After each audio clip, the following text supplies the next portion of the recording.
Greetings, everyone. Welcome to Association Rockstars, where we hear about the journey and the insights of some amazing association executives and partners who are building the association industry of tomorrow. I'm your host, Lowell Aplebaum, CEO of Vista, Cova. We partner with organizations on strategic facilitation. And I know many of you are just as excited as I am to have our guest today, Mr. Reginald Henry, CAE. His responsibilities are to implement exemplary systems at ASAE that can serve as a model to the rest of the association community and to ratchet up the use and understanding of technology among ASAE members. He speaks regularly in technology and strategy issues. He's been working with and or for nonprofit organizations since 1985. He enjoys cooking, drawing, pottery, and golf. And I'm excited for the conversation today for a few reasons. First of all, when you get Reggie and I together, we sort of start speaking without stopping. So I think the hard part is limiting this to 20 minutes. But also I'm excited to have a few moments to learn more about you, sir, about your journey and about your perspectives, rather than to have you speak for an organization or a certain discipline or industry. So welcome. Absolutely. We're so happy to have you. Yeah. So what does it mean, Lo, that probably a lot of the people who are listening right now wasn't even born in 1985? What does that mean? It means that your definitions of what a rock star is are going to have some great historical reference to it, I would imagine. I hear you, my friend. We like to start in a similar place, which is that the conversations we have are with those that in one facet or another are really exemplary, right? There are places that any rock star we speak to has strengths they bring to the table. And so we like to ask the question that if you were going to name one of the superpowers that you bring to the table, somewhere that you have exemplary strength, what are one of yours? Yeah, so I'll do it by way of a story. When I was probably 6 or 7 years old, my father bought this new radio, and he bought it home, and he was really happy about this radio. And I've always been a tinkerer, and so one day, and I don't know what got into me, but I wanted to know more about how this radio worked. So I took it apart, and my father got home from work, and he's looking at me, and he's looking at this radio on the table in pieces. And I began to explain to him how this radio worked. Yeah. And he looked at me with a little bit of an amazement, a little bit of a wait till we finish with this conversation. I'll tell you how I feel about it. But he said, I could be really mad at you right now, but I'm not unless you can't put the radio back together. Mm. And he said, I'm going to say that you're not going to have your dinner until you put this radio back. Yeah. So it took me a lot longer than it did to take apart to put it back together, but I put it back together. Yeah. And that day taught me a whole bunch of things. It taught me that I think this is my gift, and it really is a gift from some divine power. I have the ability to look at complexity, and especially around technology stuff. I know we're not talking about technology stuff, but look at complexity and explain it into people in ways to people so that they understand it and can take action around it. Yeah. So I think that's my gift. Well, look, I think there's no surprise. The subject of technology, I imagine, will work its way in because you do play such a critical role for the entire community as a translator of not just sort of the back end, how does it work, but the front end, what's the experience you're creating by the technology choices that you make. And that strength of translation is critical. And my favorite superhero is Batman. It's got to be Batman. And one of the reasons it's Batman is, you remember, I was out this morning sitting on the deck, and my next door neighbor's son came out, and I was playing around with this drone. Yeah. And he said, "What do you use stupid drones for?" So I flew the drone up so he could see a picture of the top of his house, which he had never seen before. And he went bonkers. But that's why I like Batman. I always think about the line from one of those when the Joker asked, "Where did you get those wonderful toys?" Right. And that's my job, making these gadgets, these things come to life in ways for people that they understand how to make their situations better. this is why we get along so well. So with my conversation with my own son and my daughters, we often talk about Batman as well. But the context we talk about Batman in isn't about the toys necessarily. It's about, as opposed to Spider-Man or Superman, right? Batman has no supernatural powers, right? Batman has simply recognized the strengths that he possesses and has brought them and heightened them, right? And refined them. And that's something any of us have the capacity and capability of doing. Is to say, where do I have strength? Where do I want to have further strength? And how do I dedicate myself to that? The other thing that Batman does is he had a Robin and he had a Batgirl and he had an Alfred and he had help. Yeah. And he recognizes when he needs that help and he employs that help to further his own mission. Yeah. And I think there's some lessons learned from that as well. So as you think about your own journey over the course of years, decades through the association community, I mean, let's start back a little bit. Like, where was a point in your own journey that you realized that the association world was the community that wasn't just a job, but sort of a profession that you wanted to be in? Absolutely. And I have a little bit of a leg up, and I know you know this, I don't know if everybody else does, but my mother worked for an association. And I should say she worked in the association community because she worked first for a fulfillment house that served associations before she went into associations. So I got an industry partner view and I got an association view. But the real kicker for me was, and this was back in the late 80s, I was in private practice. I provided technology support to associations. And my mother was at her annual meeting up in Minneapolis. And one of the systems that they had bought failed. Yeah. And my mother called me up and she said, our systems failed and we don't know what to do. And I'm like, why are you calling me? Why don't you call the vendor? And she gave me that motherly tone on the voice that said, you will come up here and you will help us get through this meeting. And so Reggie got on a plane that evening and went up to Minneapolis and got into the meeting. But while I was there, that was my first time getting face-to-face contact with an organization and its mission and its people and their dedication to that mission and all of what that meant. Yeah. And it just struck me that's who I am. You know, at my core, I'm about people, and I'm just so blessed to be all of us, blessed to be working in a profession that's about people and motivating people and helping people.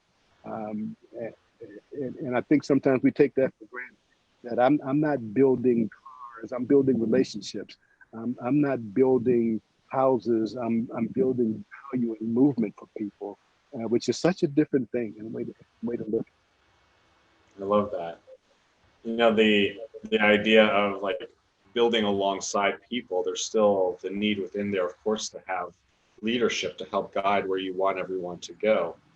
I imagine throughout your time in the industry, you know, you see many models of leadership, impactful, less so. I mean, what has stood out to you as some of the models of leadership that have impressed you, guided you, shaped your own journey? So I've been really fortunate. You and I were talking about GWSAE, and GWSAE had a wonderful leader named Susan Safardi, who I remember, and some of you may remember a thing called the Nation's Capital Distinguished Speaker Series. And here was this sleepy organization over on P Street in Washington, and Susan had this vision of creating a world-class speaking kind of venue for world-class speakers. And I remember when she first mentioned that to the board, that they were like, no, what? And 2 years later, a year later, we had a 4-segment speaker series that was Colin Powell and Henry Kissinger and the likes. And while that thing ran, we had everybody from Maya Angelou to Desmond Tutu to whoever world-class leaders they were. And I remember asking Susan 2 things. One, where did this idea come from?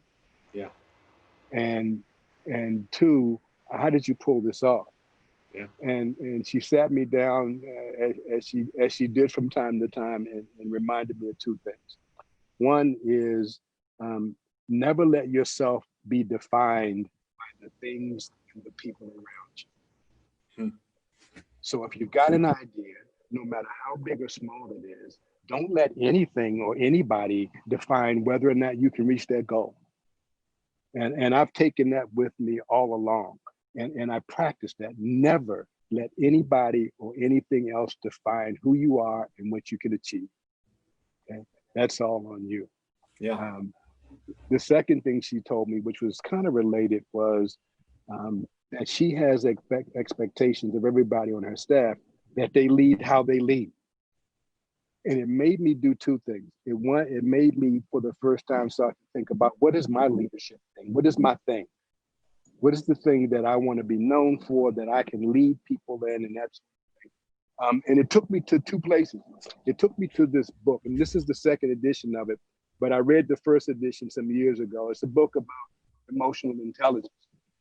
And I have it. It's on my other bookshelf. I know you do. I have it too. Yeah. We all should have. But it made me think of two things. And I'm going to use this word, but I'm going to hyphenate it. Okay. It's about selfish, not selfishness, but about being self-ish, focusing on yourself, focusing on your self-awareness, focusing on how you are affected by things and people, and how you affect things and people in a way that you become stronger in how you interact and lead people. Particularly in this moment of societal disruption in so many capacities, we were talking before we started about how this is a moment of both trial, tribulation, and opportunity for organizations, and specifically for leadership. I mean, do you see anything that are indicators of the needs of leaders at this moment that you think are different? Yeah, I think, we're all learning so much right now. And we're learning how this is the first time in my life that we had I won't call it a disaster, but a situation affecting us that we don't know when the end's going to be. We have no idea. So the leadership qualities that I see right now are nimbleness, an acute ability to listen right now to everything going on around us, and not listening with the intent to have an answer, but listening harder to understand, especially understanding other people right now and what their situations are. So that, but the ability to make quicker decisions with less information, and with the idea in the back of your mind that you might have to make a different and opposite decision tomorrow based on what you listened to today. Yeah. So much of what you bring to the community is really a broadness of perspective. I mean, your network is impressive, sir. And so I'm just wondering, what is the model for yourself as a leader that you have built with so many potential streams of input, right? How do you listen well? How are you a master listener of trying to hear all the perspectives, curate and refine, and actually pull out the nuggets you need to be agile and nimble and where you go? Yeah. So two things that I practice is I seek other stuff to listen to. I seek out people. I seek out situations where I know I'm going to learn. There's a discipline that I have that I probably started 25 years ago.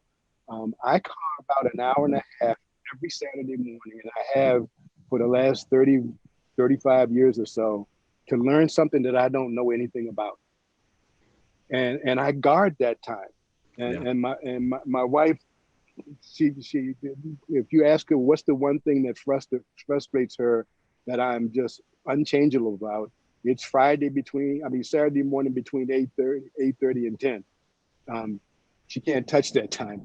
But I seek out things to listen to, and listening sometimes is reading, and listening sometimes is having a discussion with a person like Lowell or whoever, but seeking out that. And the second thing is to map out this some kind of way, either in your mind. I use a tool called the brain, which allows for me to dump a whole bunch of disparate things into it, and then link them however I decide they need to be linked. And over time, it creates this wonderful map of knowledge and relationships and everything else that just is incredible to me that I visit that. somebody asked me, or somebody told me one time, you know what you are, Reggie? You're a connector. Yeah. And I took that as a badge of honor. Yeah. Because it means somehow I'm able to gather all of this stuff and know who Lowell needs to talk to about something, or it's that kind of keeping the community connected around things. Yeah. Maybe that's a superpower, huh? Well, I think you could certainly sell that mind map for some good money, a good fundraiser for the ASAE Foundation right there. People would pay good to see that. Well, truth be told, we use that mind map in a whole bunch of ways. I have no doubt about that. As a fellow connector who doesn't do the physical mapping, it's an interesting idea. That's a good lesson for me to think about in terms of building paths that you can deepen by having it drawn out there in front of you. There's an intentionality that at some point in time I hope everybody has about their work and their relationships. I see so many people kind of floating through, if you will, and it's okay if you're floating through, if you see your work as a job to do. But once you start to think about, well, how do I up my game so that I'm contributing to the department? And then how do I up my game so that my department is contributing to the association? And then how do I up my game so that the association is contributing to the community? And then finally, how do we up our games enough that associations are contributing to society? And you can't get there without intentionality. Yeah. Yeah. I mean, we're getting near time, but I have to at least ask a question or two, because many of the conversations I have with colleagues that are in supervisor roles aren't about the people who are that are supervising, that are trying to up their game. They're about the people they have that they need them to up their game, and they're not embracing them.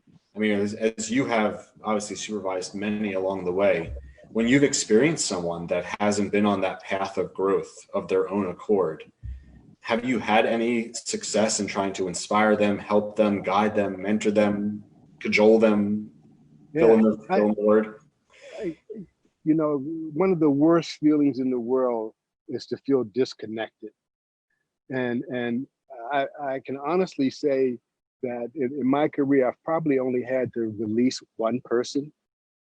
And I think the reason that is that there's intentionality in that I use to make sure a person feels connected to the work, not just do the work, but right. Make sure that they understand how their work affects our department, our organization, and that ladder that I was talking about. Yeah. So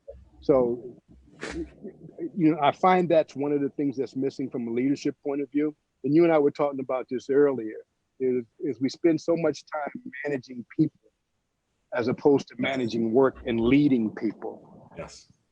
And so part of the leadership that we have with people is making sure that they stay connected to their work. So if you've got somebody that's not performing, make sure they understand the importance of their work individually and the importance of their work along that trajectory that gets to making society a better place.